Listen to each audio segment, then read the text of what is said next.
Selling your house? I've got 5 good questions you should ask the agent you're interviewing that ChatGPT will not know.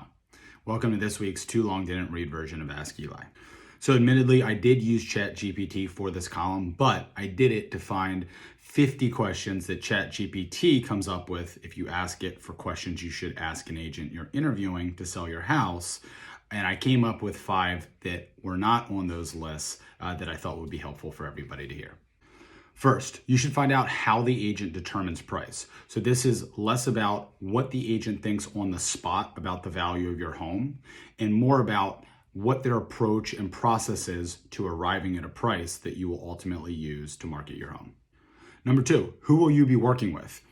Agents and agent teams come in all shapes and sizes. There's some solo agents, there's some teams where you'll be passed from coordinator to coordinator at each step of the sale. It's really important for you to understand who you'll be interacting with, who will be leading all elements of the sale of your home.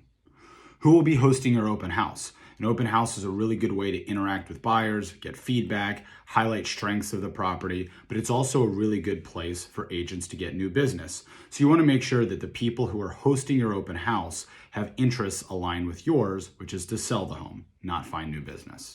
Number 4, how often do your deals fall through and what happens if things go south? One of the things that sets a great agent apart is their ability to have the foresight to get out ahead of any problems and deal with problems that do arise. Contracts can go sideways in many different ways, and it's really important that they have the resources, experience, creativity, leadership, and network to be able to handle those problems before they kill the deal.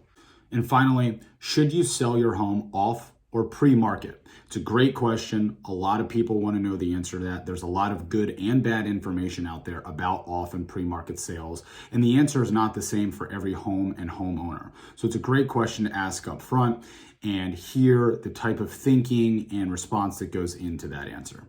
For the full article, just take a look at this week's Ask Eli column. Thanks for watching.